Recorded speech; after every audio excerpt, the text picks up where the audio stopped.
Welcome to another episode of the Tobago House of Assembly's Post-Executive Council Media Briefing. This week, the Secretary of Community Development and Culture, Dr. Denise Swerfat Angus, and the Secretary of Infrastructure and Public Utilities, Gary Melville, addressed the media.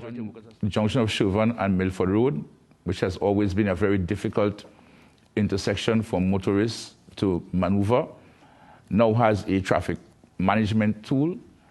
I just wanted to clear up what the cost of the entire project were. I would have noted yesterday that the cost of the project was $1.1 million.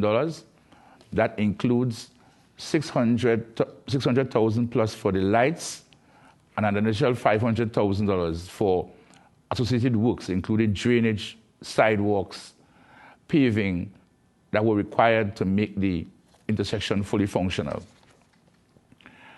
I also want to give an update in terms of where we are in Tobago with respect to concerns over the speed limit, in particular the speed limit on the Claude Noel Highway. I would have noted sometime before that officials at the division were taking a look at the existing speed limit in Tobago, in particular on the Claude Noel Highway, because we do get complaints from the traveling public that the existing legal speed limit is too low. And we would have had our officials looked at that issue, and they would have submitted a report, noted that best practices in transport engineering should result in a speed limit where only about 1 out of 7 cars would drive faster than the speed limit. So the fact that there are so many cars that do go over the speed limit on the Claude Noel Highway, as was evidenced by the end result of the last ticketing exercise where close to 100 motorists got ticketed. The division is recommending, and we will send that recommendation to the Minister of Works and Transport in Trinidad, that the speed limit on the Claude Noel Highway be raised. Of course, that recommendation takes into consideration the fact that they would have to do further engineering studies to be able to scientifically determine what the exact speed limit should be. But the recommendation is that it should be increased, and we are sending that forward to the Ministry of Works and Transport in Trinidad. And of course, we're only talking about the Claude Noel Highway, since we believe that the other roadways in Tobago, we should maintain the current speed limits, given that they are mostly built-up areas where you have commercial and residential activities operating along the roadway. In terms of our road resurfacing program, paving, while we have had some challenges in recent times due to the weather, I believe that motorists using the Windward Road now do so with a significant improved level of comfort, because we are in the process of resurfacing the Mount St. George area. We have done some adjustments to John Dial, and while we don't have the surface that we would ideally require there as yet, that is because we still have some drainage works to do towards the end of that, the Windward Road area in the village. And as soon as that is completed, hopefully within the next 6 weeks or so, we will be able to restore that surface fully to the level that it should be. In the coming weeks, we hope to focus on alleviating conditions in some roads, for example, that are unpaved at the moment. And we hope to be able, by the end of this calendar year, to have seen some significant improvements on roads that where residents continue to seek the division's assistance. As I said, many of them being unpaved, some of them being relatively new developments, because we in the Division of Infrastructure and Public Utilities continue to seek to provide the best possible services to all of the population. So even in many cases where we have private developments, where the roadways are not up to standard, we are seeking to see how best we can assist the residents and the motoring public. In terms of the Milford Road bridges, we would have made a commitment to begin work on the first of those bridges, the one just in the area of the Scarborough Abattoir. And I'm pleased to announce that as we speak, the project manager, NIDCO, is in the process, as we speak, of assessing the tenders received for work on that bridge, so that we expect that by the end of next week, NIDCO would have chosen a contractor, and that contractor will be mobilized in October, and we can see work starting on that long-awaited project. In the case of the works for erosion control at Hanging Down in Roxborough, we are still awaiting EMA approval to begin that project, and as soon as we get that approval, the contractor will be mobilized and we will begin those works. I want to say a bit on behalf of the water supply situation in Tobago. As we know for the last 2 weeks or so, WASA has reinstituted water restrictions in Tobago, requiring that users do not utilize garden hoses and so on. And those are still in place. We have to try to see how best we can work with the authority, because we know we are in a water scarce situation, in particular in Southwest Tobago. That situation has not improved significantly, and in spite of the efforts of WASA, we do not expect to have the kind of improvements or the kind of availability of water, except we do have the coming into operation of another major water source, which has been identified as a desal plant. We know that the authority would have gone out for expressions of interest, and those are being evaluated, and therefore we look forward to the completion of that process and the beginning of the construction of a desal plant in Tobago. Until such time, we want to partner with the authority, and we would ask customers in Tobago to be as conservative as they can in terms of their water usage, because the fact of the matter remains that we are in a water deficit situation and we have to work with what we have at the moment. I want to spend a little time updating the public in terms of what is happening with the Studley Park Quarry. Of course, the Studley Park Quarry, being a major resource in Tobago, has been of concern to the Tobago public for some time, particularly in terms of what is perceived as a significant level of inefficiency in terms of the operations of the quarry. The division, in collaboration with the Office of the Chief Secretary, would have gone to the Executive Council and gotten approval for a recomposition and a reorganization of Studley Park. We are now in the process of implementing that reorganized Studley Park. The reorganized Studley Park would be run by a board of management, and as of 3 weeks ago, the Executive Council would have given approval to selecting a board of management to oversee the operations of Studley Park. That board of management would be comprised of 5 members, and they include Chairman Mr. Alan Richards, Mr. David Moses, an engineer of significant experience, especially in the area of quarrying, and includes Mr. Louis Charles, an expert in finance and banking, who has been involved in the banking system in Tobago for some time, Ms. Janelle Williams, and Ms. Kemba Atkins. That board of management will report to the Secretary and the Administrator of the Division of Infrastructure. They will be overseeing a reorganized Studley Park.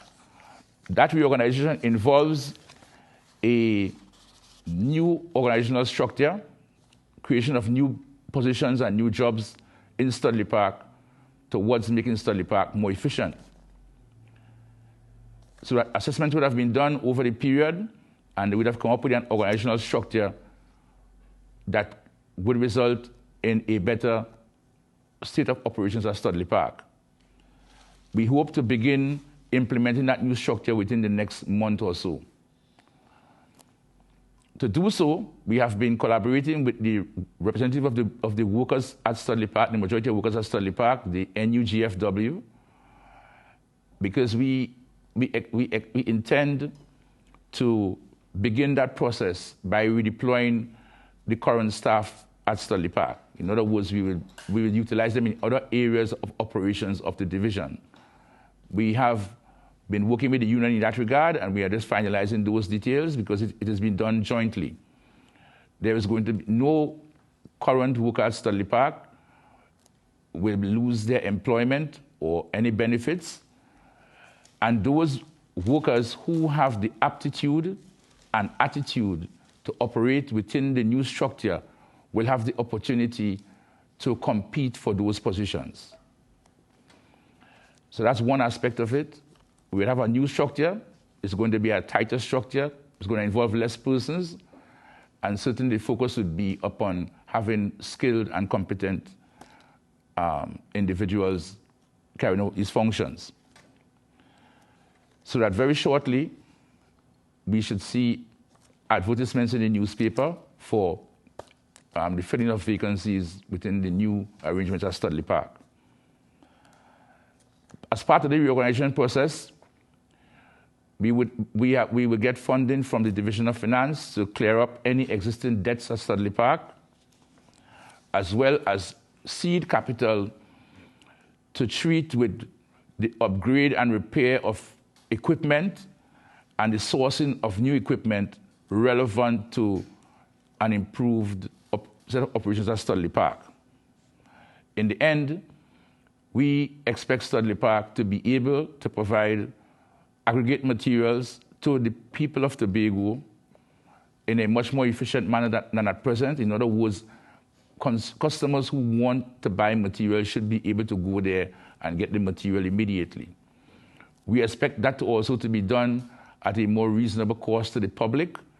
At present, because of the present system, oftentimes customers have to purchase aggregate from individuals with stockpiles, and they do so at a much higher rate than what the true cost of purchasing from Studley Park along with transportation is. So we are expecting that as this new structure goes into place, that will change.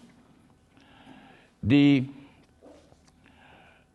situation with Studley Park, especially at this time in our development and the state of our economy, there are significant demands for the materials produced at Studley Park nationally.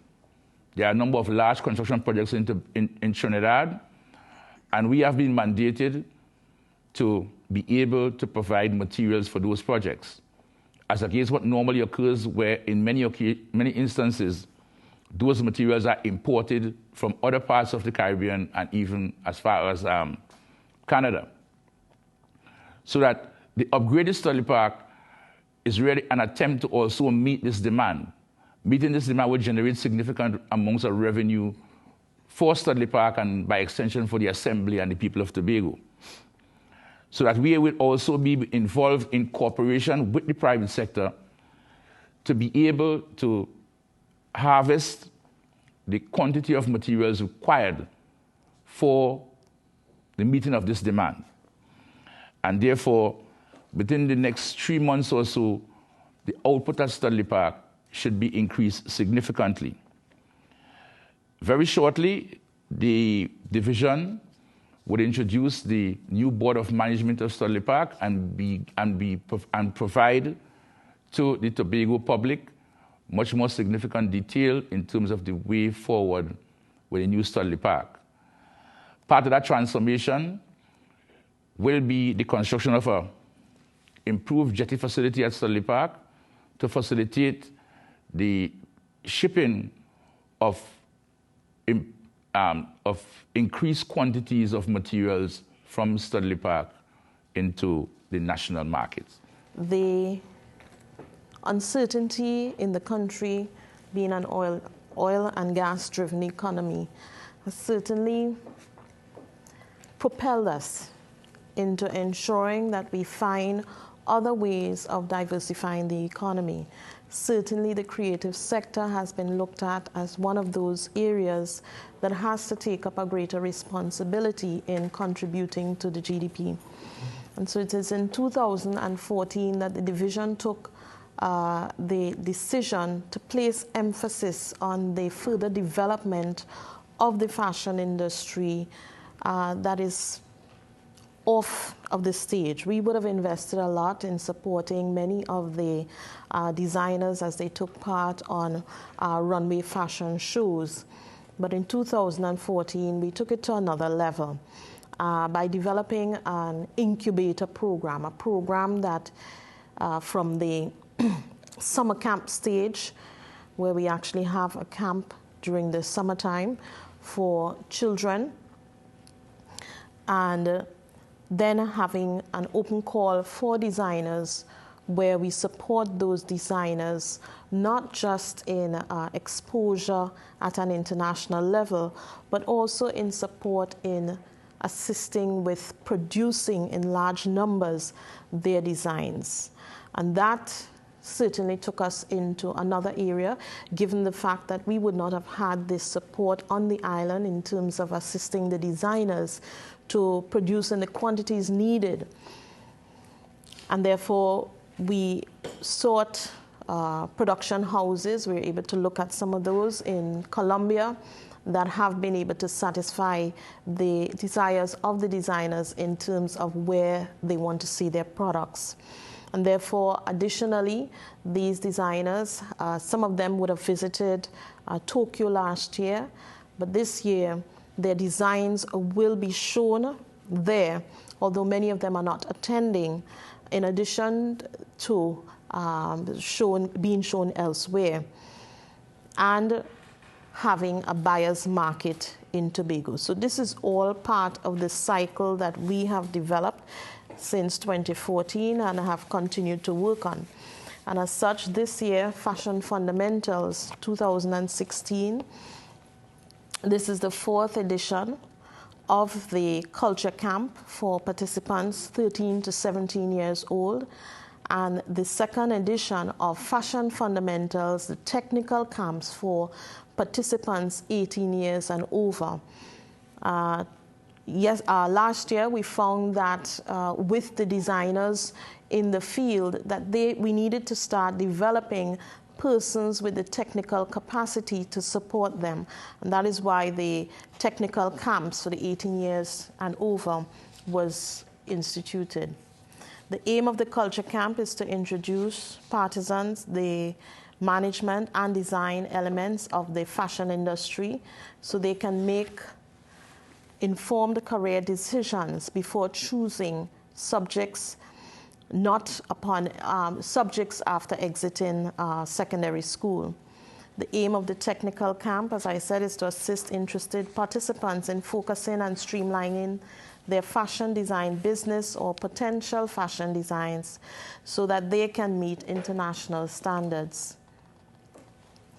This year, there were 16 Culture Camp students who participated in creating visual boards, handbag construction, surface treatment or professional cold water tie-dyes, fashion merchandising, and styling. We had 10 students in the technical camp who were involved in creating trend boards, handbag construction, surface treatment, and the professional cold water tie-dye, fashion trend forecasting, styling, and also price point identification and planning. The youngest person in the camp was 8 years old, and the oldest 51 years old. This year, the camp was held at the Calder Hall Community Center. Previously, it was held also at John Dyle. And since this camp began in 2013, we have had 5 students matriculate into the UTT fashion program in Trinidad. The camp, Fashion Fundamentals, is a collaboration with the private sector in actually putting on the camps within the areas. We then have the Fashion Vanguard project, which is a collaboration between Vice Versa Limited and the Division of Community Development and Culture, where Fashion Vanguard this year in June would have participated at the Pure London Fashion Exhibition. And Pure London is a unique fashion trade show for women all over the United Kingdom, which displays seasonal women's wear, footwear, and fashion accessories. They were able to capitalize on this amazing opportunity with the aim of providing Tobago's fashion brands with the opportunity to showcase their spring-summer 2017 and fall-winter 2016 collections, consisting of unique products that were designed in Tobago but produced internationally. Further, it was to create an opportunity for Tobago's brands to enter the European market with a strong fashion value chain management structure, and subsequently provide foreign revenue earning and capacity building opportunities for the Tobago brands. So in Pure London, there were many benefits for us there, including having a niche market access for the brands, which allowed for deeper penetration due to the close connection with the target market. The opportunity of having a private label for the brands, allowing brands to increase their product range by focusing on, by procuring additional product lines that are in alignment with their own brands. The further manufacturer sourcing for the product line expansion, where each brand was able to increase their manufacturing and sourcing options by strategic business-to-business meetings that took place during the trade show. The e-commerce retailers were particularly interested in the brands shown at Pure London. Further, the retailers were impressed by the designers' ability to meet the product delivery and logistical demand. Some companies were also interested in engaging the designers to create exclusive collections that reflect the brand aesthetic, but meet the specific needs of the company's target audience, thus providing revenue earning and brand extension opportunities again for Tobago designers. The local designers exhibited there were Ted Arthur, Leather Collection, ICU Designs, Osani Designs, Camille Khan Designs, and Rasta Chic. And coming up shortly, we also look forward to again having those designs shown in Tokyo and also hosting the buyer's market in Tobago. Moving to the next level of the next part of the creative industry, we look at Carnival. And I know Carnival has been gone for a while, but we are in the midst of preparation for Carnival 2017. And part of that process took on an in-depth conversation with stakeholders over the past couple of months, where they met with the coordinator of culture and other members of staff of the division to express their views on what they consider the Carnival product to be and where they think we can take it next. And I say we because I believe by now the stakeholders understand that Carnival is not just about them, it's not just about the division or the festival commission, but it is a product that everyone must be involved with in terms of charting the way forward. And many of them came in and gave extensive reports, gave up their time in the conversations. And so yesterday, we actually had a small symposium, including not just representative of the stakeholder groups, but also including the wider audience, band leaders, the PAN, representatives of the PAN fraternity, and also the Calypsonians. I must say that it was a very exciting meeting with them. And what came out of the meeting was the fact that they appreciate over the last 3 years the development that would have occurred, which impacted many of their areas. For instance, the division in 2014 began for the first time to ensure that the grants would have been given much earlier than before. And that was able to mobilize our small band leaders so they can begin preparing earlier for the carnival experience. And therefore, if they begin to prepare earlier, of course, the quality would have been better. And so they agreed that that was a good thing. They really appreciated the fact that the prize giving and payments were distributed much earlier. Our prize giving is within 2 months and many times 6 weeks post-carnival, which is the earliest ever. And of course, they were quite excited about that. But also the fact that many of the areas, the Mass Fraternity, the Pan Fraternity, and the Calypso Fraternity, they benefited from additional training programs that the division would have instituted to ensure that where the Pan men were concerned, we had leadership and capacity building so that they can better manage their panyards, the Pan organizations. We also had the Calypsonians, where we collaborated in terms of training and even training young people, the children in the schools, ensuring that we are preparing, ensuring that we are actually preserving the art form. Additionally, we have the Pan instrumentation program that we would have launched to ensure that in these trying times, that the Pan movement can rely on us for some sort of assistance in terms of upgrading their pans.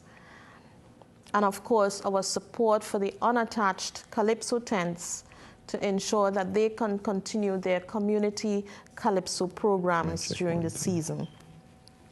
But apart from that, of course, as much as you do and as much of the good that you do, there's always room for improvement. And so they would have made a few statements in terms of their areas of concerns. The fact that they want to have a longer route. They think that the route is too short. They want us to come up with some solutions to address the Scarborough Juve experience, and they had a few good suggestions in there that we will be looking at. Additionally, they looked at areas of the competition, and they wanted to have some more areas of the competition. Instead of having an appearance fee for traditional mass, they wanted to move it into a competitive area. And they were quite receptive when we spoke after, and from the division side, we said that we have to appreciate that over the next year, we may not get additional resources to add to the carnival experience, but in collaboration with them, we can find ways of reallocating the resources to areas where they think could be greater emphasis. And I think they also agreed that we have to be able to do it together, that it's not just about Pan men, but we have to look at the holistic carnival product where you have Pan men, you have Calypsonians, you have the mass, you have the spectators, you have those in the east and also those in the west. And therefore everyone has to find an area of mutual respect for each other in contributing to the overall product. Thank you for staying with us for the Tobago House of Assembly's Post-Executive Council Media Briefing for the week ending September 17th, 2016.